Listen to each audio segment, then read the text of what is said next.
මචං ඔයාලට මතකයි නේද අපේ අහිංසක කොල්ලෙකුට ගහපු එකට මම වීඩියෝ එකක් කළා. ඒකේ සම්පූර්ණ විස්තර ටික අපි හොයාගත්තා. ඒ දේවල් මම ඔයාලට කියන්නම්. වීඩියෝ එක අවසාන වෙනකම්ම හොඳට බලන්න. මුලින්ම කියන්නම් මචං අපි දින්නා එකමුතුකම කියන්නේ ඒක ලොකු ආයුධයක් කියලා මුළු රටටම මගේ කොල්ලෝ ටික කෙල්ලෝ ටික පෙන්නලා දුන්නා. අසාධාරණයට මගේ පිටිපස්සෙන් හිටගත්ත ඔයාලා හැමෝටම ගොඩාක් ස්තුතියි. ඉතින් මචං අපේ කොල්ල වැඩ කරලා තියෙන්නේ එක්ස්කවේටර් එකක. මාස 5ක් විතර වැඩ කරලා තියෙනවා අර මිනිස්සයාගේ ගාව. මුල් මාස දෙකේ හරියටම පඩිය බේරලා තියෙනවා.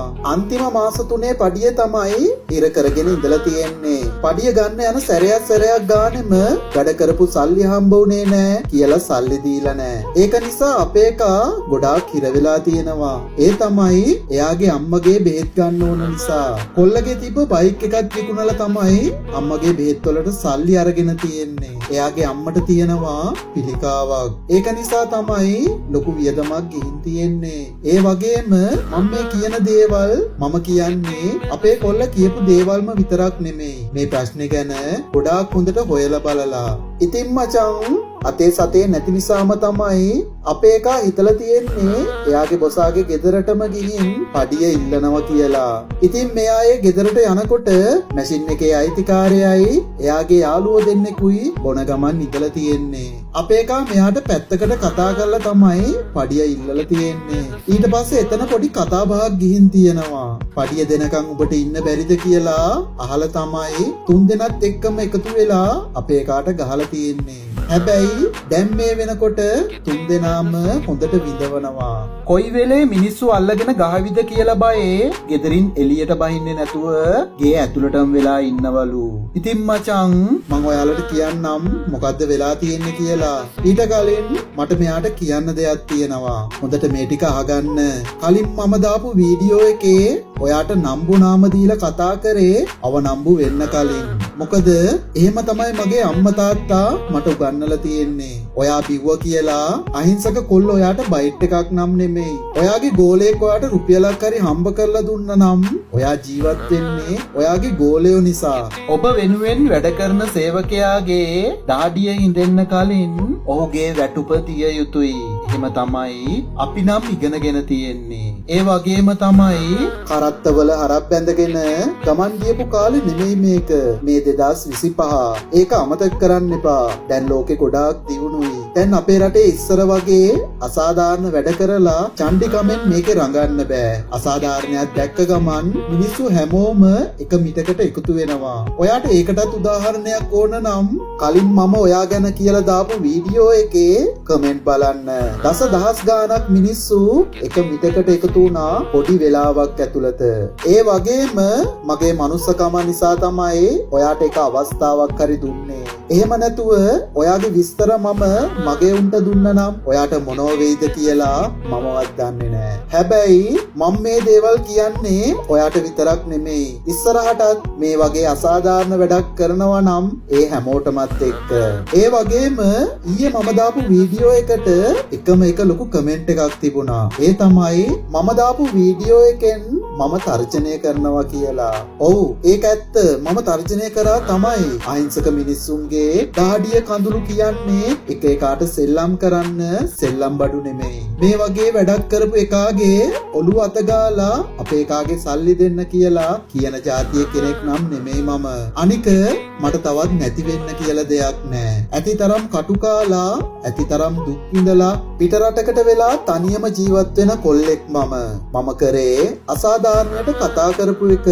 ඒ වගේ දෙයක්වත් මට කරන්න බැරි නම් ඇයි මම මේ වගේ පේජ් එකක් හදාගෙන ඉන්නේ? ඇයි මට මිනිස්සු මේ තරම් ආදරය කරන්නේ? මචං මම මේ පේජ් එකෙන් හැමදාම කතා කරන්නේ අහිංසක මිනිස්සු ගැන. එහෙම නැතුව මම කාගේවත් රෙදි සෝදන්න යන්නේ නැහැ. ඒ වගේම එක එකාගෙන් සල්ලි අරගෙන මගේ පේජ් එකේ දාගෙන සබන් කැට විකුණන්නෙත් නෑ බං. මම බය නෑ මචං. අද වගේම හෙටත් ඉස්සරහටත් අහිංසක මිනිස්සු වෙනුවෙන් මම පෙනී ඉන්නවා. ඒ වගේම මට ආදරය කරන මගේ වටේ ඉන්න කොල්ලෝ කෙල්ලොත් එහෙමම තමයි. ඉතින් මචං කොල්ලා හොඳටම ගුටි කාලා එයාම තමයි හොස්පිටල් එකට ගිහින් නතර වෙලා තියෙන්නේ. මං ඔයාලට දැන් දාන්නම් අපේ කොල්ලා මට දාපු මැසේජ් ටික. ඔයාලා කියවලා බලන්න කොයිතරම් අහිංසක අවංක කොල්ලෙකුටද මෙහෙම ගහලා තියෙන්නේ කියලා. අයියේ දැන් නම් මට ටිකක් හොඳයි. හැබැයි තවම ඇවිද ගන්න අමාරුයි. මොකද එක කකුලක් තවම ගොඩාක් රිදෙනවා. අරයා ආවා අයියේ මාව බලන්න. ඇවිල්ලා මට වැඳ සමාවෙන්නවා. ඔයා දාපු වීඩියෝ එක මිනිහා දැකලා තියෙනවා අයියේ. මට කියනවා එයාගේ විස්තර ඔයාට දෙන්න එපා කියලා. ඒ වගේම සල්ලි ඉල්ලන්න ආව වෙලාවේ දීලා හිටිය නිසාලු මේ වගේ දෙයක් වුණේ. මට වැඩ කරපු පඩිය හරියටම දුන්නා. මගේ හිතේ තරහ යනකම් මමත් හොඳටම බැන්නා. ඒ වගේම ඉස්පිරිතාලේ හිටිය මිනිස්සුත් ඔයා දාපු වීඩියෝ එක දැකලා තියෙනවා. මේ මිනිහට හොඳටම අල්ලගෙන ගහන්න හැදුවා. බොහොම අමාරුවෙන් තමයි එයා පැනලා දිව්වේ. ඔයාට ගොඩාක් පිං අයියේ. අපි වගේ අහිංසක අසරණ කොල්ලන්ට පිහිට වෙනවට. ඔයා හිටියේ නැත්නම් මේ අසාධාරණයට මට පිහිට වෙන්න කෙනෙක් නෑ. ඒ වගේම තමයි අයියේ ඔයා දීපු සල්ලි මම මගේ අම්මට දැම්මා. එයා ඒකෙන් බෙහෙත් ගත්ත කියලා මට කිව්වා. මගේ අම්මා දන්නේ නෑ අයියේ මේ දේවල්. එයා දැනගත්තොත් පපුව පැලිලා මැරිලා යාවි. මේ මිනිහට මුකුත් කරන්න එපා අයියේ. මොකද පොඩි දරුවෝ දෙන්නෙක් ඉන්නවා. පව් අයියේ. ඔයාගේ මේ තියෙන හදවත වෙන අය ළඟ නෑ අයියේ. මං වෙනුවෙන් මගෙත් එක්ක හිටිය ඔයාට වගේම අනිත් අයටත් ගොඩාක් පිං අයියේ. මචං මේ වෙච්ච සිද්ධිය අපේ රටේ ඉන්න හැමෝටම ගොඩාක් ලොකු ආදර්ශයක්. අසාධාරණයක් වෙන්නේ කොතනද? ಜಾති ભેද, කුල මල බලන්නේ නැතුව මිනිස්සු හැමෝම එක තැනකට එකතු වෙනවා. ඒක නිසා තවත් මිනිස්සෙකුට අසාධාරණයක් කරන්න කලින් දසදහස් වාරයක් හිතන්න.